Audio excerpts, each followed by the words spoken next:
Bonjour et bienvenue sur la chaîne Kik Assistante. Alors je ne sais pas si vous avez remarqué, mais depuis ces dernières années, ces dernières décennies, en tant qu'assistante de direction, nous n'assistons plus vraiment un seul manager, mais nous en assistons plusieurs.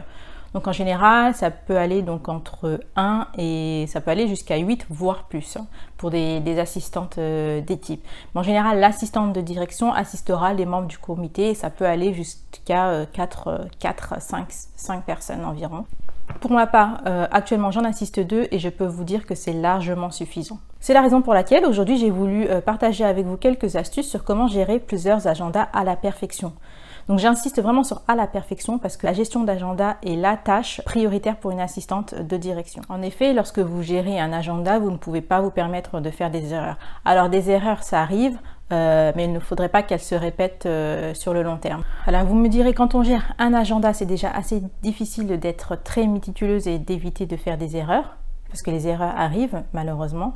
Alors qu'en est-il lorsque l'on gère plusieurs agendas? Gérer plusieurs agendas, ce n'est pas une tâche facile du tout. Actuellement, je gère 2 agendas et je peux vous dire que déjà ces 2 agendas me prennent environ 80% de mon temps.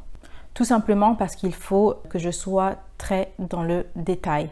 Je ne peux rien laisser passer, chaque détail compte. Et je dirais, quand on gère plusieurs agendas, et notamment quand on gère au-delà de 3 ou 4, il est très important que chaque manager soit satisfait de votre gestion d'agenda. Donc, si l'un de vos managers n'est pas satisfait, votre gestion de l'agenda n'est pas assez efficace.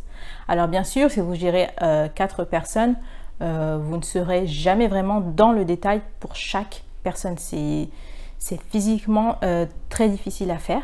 Cependant, on attendra de vous un minimum de détails. Mon premier conseil sera de ne pas ouvrir plus de 3 voire 4 agendas à la fois. Si vous assistez plus de 4 collaborateurs, s'il vous plaît, n'ouvrez pas tous les agendas en même temps. Vous allez vous y perdre. Mon conseil, ce serait le matin quand vous arrivez, donc vous regardez chaque agenda pour vous assurer déjà que tout est en ordre pour aujourd'hui. Et ensuite, vous ouvrez uniquement ceux qui vont requérir le plus d'attention de votre part. De même, si l'un de vos managers est en vacances ou l'autre est en voyage pour 3-4 jours, vous n'allez pas ouvrir leur agenda. Là, ça n'aura aucune utilité. Donc, si on vous demande un créneau, bien sûr, vous l'ouvrez, mais ouvrez uniquement l'agenda des personnes qui vont requérir votre attention pour cette semaine. Donc, justement, en parlant de semaine, mon deuxième conseil sera de visualiser les agendas à la semaine. Alors, je trouve qu'il est plus utile d'ouvrir les agendas avec une vue hebdomadaire. Pourquoi? Tout simplement parce que si quelqu'un vous demande un créneau, quand vous regardez à la journée, parce que j'ai déjà vu beaucoup d'assistantes faire ça, alors chacun a sa propre manière de travailler, mais je trouve que l'ouvrir sur une vue hebdomadaire rend la vie beaucoup plus facile et également beaucoup plus simple pour votre manager. En général, quand vous ouvrez le calendrier à la journée, donc vous cliquez jour par jour, et puis vous proposez les créneaux que vous voyez de libre pour chaque jour. Cependant, vous ne prenez pas forcément en considération le jour suivant pour votre manager. C'est-à-dire que là, si vous avez la vue d'ensemble à la semaine, par exemple, je peux voir que mon manager voyage mardi. Donc mercredi, je vais éviter de lui mettre des réunions le matin, tout simplement pour qu'il puisse travailler sur ses dossiers. D'accord? Pareil, si je vois que sa journée de mercredi est extrêmement chargée, mais qu'il a quand même des créneaux disponibles jeudi, je vais essayer de faire en sorte qu'il ait du temps pour travailler. Et en voyant tout cela à la semaine, je peux proposer certains créneaux. Si je vois que le mardi tout de suite est blindé, je ne vais pas proposer une journée blindée encore le mercredi. C'est juste pas possible pour lui. Ça reste des êtres humains et il ne faut pas l'oublier qu'ils ont aussi besoin de repos et de temps de réflexion. Donc mon troisième conseil quand vous gérez plusieurs agendas, c'est d'adapter, si vous le pouvez, le même code couleur pour tous les agendas. Et c'est ce que je fais également pour mes managers, c'est que j'instaure les mêmes codes couleurs pour chaque manager. Parce que si tel manager veut ses voyages en bleu, l'autre manager veut ses voyages en rose, l'autre veut ses trucs perso en rouge, l'autre veut ses trucs perso en orange. Pour vous qui gérez plusieurs agendas, ça peut être assez difficile de se souvenir à quoi chaque couleur correspond. Et puis parfois, même si c'est vrai que lorsque vous cliquez sur la catégorie, si votre patron a rédigé par exemple que le violet correspondait à des réunions, le rouge correspondait à du personnel, vous pouvez faire comme ça. Cependant, vous pouvez faire des erreurs. Et cela m'est déjà arrivé de mettre instinctivement en fait quelque chose en violet pour telle personne, alors que cette personne, ce n'était pas du violet pour les réunions, c'était autre chose. Mais vous savez, quand vous avez 10 000 choses à faire, mais que vous catégorisez rapidement, l'erreur est vite faite. Alors que là, quand ils ont les mêmes couleurs, ça me change la vie, hein. C'est beaucoup plus simple. Alors, il y a certains directeurs qui ne voudront pas, hein. Vous ne pouvez pas forcer la main. Et essayez. Comme on dit, qui ne tente rien n'a rien. Donc, tentez le tout pour le tout. Donc, pour eux, c'est juste des couleurs, mais pour vous, croyez-moi que ça change la donne. Mon quatrième conseil est de toujours vous assurer que vous regardez le bon agenda. Alors, vous allez me dire, c'est évident. C'est évident, mais c'est pas si évident que ça. Comme je vous disais auparavant, si vous êtes extrêmement busy et que vous avez beaucoup de travail à gérer, vous pouvez parfois donner des créneaux alors que vous n'êtes pas sur le bon calendrier. Et ça arrive, ça m'est déjà arrivé, ça arrive. Et je pense que c'est déjà arrivé à beaucoup d'assistantes. Ou parfois, tout simplement, vous n'êtes même pas sur la bonne semaine. Vous êtes sur le bon agenda, mais pas sur la bonne semaine. Alors en soi, c'est pas dramatique, mais c'est juste que ça vous fait perdre du temps et que vous devez annuler les créneaux que vous avez donnés, en donner d'autres, et peut-être que ces autres créneaux ne marcheront pas pour le client, etc. Enfin, c'est pour ça, vérifiez bien que vous êtes sur le bon agenda. Mon cinquième conseil, c'est de toujours envoyer les invitations Outlook de l'agenda de votre manager. Alors, j'ai déjà vu certaines assistantes qui envoient les invitations de leur agenda, surtout par exemple si c'est des réunions d'équipe et que leur directeur ne veut pas forcément recevoir toutes leurs notifications, etc. Bon, oui, il n'y a pas de souci. Quand vous envoyez une invitation de la part de votre manager, je ne vous recommande pas de le faire de votre agenda. Alors, tout simplement parce que si vous êtes en vacances, si vous êtes malade, si vous êtes en réunion, mais que votre manager a besoin de faire un changement de dernière minute, si tout simplement il est sur une autre zone horaire et que pour vous il est 2 h du matin, mais que pour lui par exemple il est 9 h et qu'il se dit qu'il va peut-être vouloir décaler sa réunion, sa conférence téléphonique, il fait comment? Parce que là il ne pourra pas faire les changements d'agenda puisque ça part de votre agenda.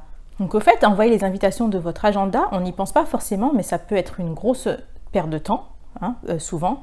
Ça peut être aussi une source de stress autant pour votre manager que pour vous parce que vous vous sentirez coupable de ne pas avoir entendu ces appels ou autres. Outlook permet cette fonction-là, donc utilisez-la. Mon dernier conseil sera de rediriger les notifications Outlook de vos managers vers votre boîte email à vous. Donc en effet, en gérant plusieurs agendas, vous ne verrez pas forcément tous les petits changements d'un coup d'œil. Je ne sais pas, par exemple, vous êtes en train de faire des notes de frais, d'accord, sur votre ordinateur. Pendant ce temps-là, le client avec lequel votre directeur doit manger à midi envoie une nouvelle notification pour déplacer la réunion de 15 minutes, c'est-à-dire qu'il sera 15 minutes en retard, mais il a déplacé la réunion.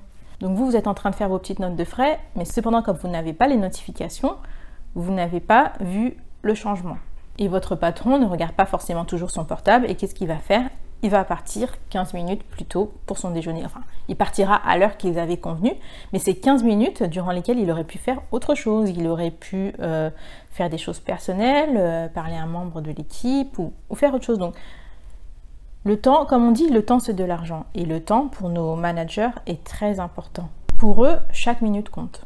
Alors bien sûr, hein, si vous-même vous êtes en réunion, vous n'allez pas forcément le voir non plus, mais là je vous explique vraiment un cas précis qui au final ça peut arriver assez souvent, hein, pour d'autres choses où des réunions sont décalées, où des réunions sont annulées à la dernière minute mais que l'assistante ne vous a pas forcément prévenu. Alors ça va vous faire énormément de notifications dans votre boîte email, ça j'en conviens et je suis d'accord, mais c'est tellement utile, c'est tellement utile. Parce que d'ailleurs, moi je vous donne une petite anecdote, enfin qui m'arrive quand même assez souvent, c'est-à-dire que parfois les gens décident d'envoyer des réunions comme ça dans l'agenda de mes managers sans passer par moi, parce qu'ils ont dû voir, vous savez, parfois sur Outlook, vous pouvez essayer de visualiser des agendas, ça met juste occupé ou disponible, mais ils peuvent voir parfois des petits trous. Parfois ce trou, je sais, c'est parce qu'il a par exemple besoin de temps pour lui. Ça peut être un trou parce que je sais qu'il va appeler, il doit appeler sa femme ou quelque chose comme ça.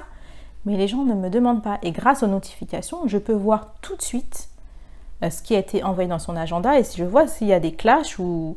Voilà, je peux contacter la personne qui a envoyé la demande et lui demander qu'est-ce qui se passe? Pourquoi vous n'êtes pas passé par moi? Non, là il peut pas, il n'est pas disponible, etc. Donc si vous ne savez pas comment faire cela, vous pouvez soit demander à votre service informatique, soit vous prenez la main sur l'ordinateur de de votre manager et vous allez dans les paramétrages de votre compte Outlook.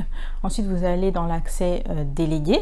Et là, vous avez une petite option qui dit envoyer une copie des notifications des réunions à mes délégués. Vous sélectionnez ça et à partir de là, vous aurez toutes les notifications.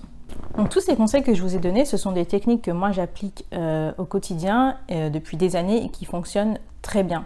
Alors si vous avez d'autres astuces, n'hésitez pas à les partager avec moi. En tout cas, j'espère que tous ces conseils vous auront été utiles. En tout cas, j'espère que tous ces conseils vous auront été utiles. Donc je vous dis à très bientôt et surtout n'hésitez pas à vous abonner à ma chaîne et à rejoindre le groupe Facebook et LinkedIn Kik Assistant.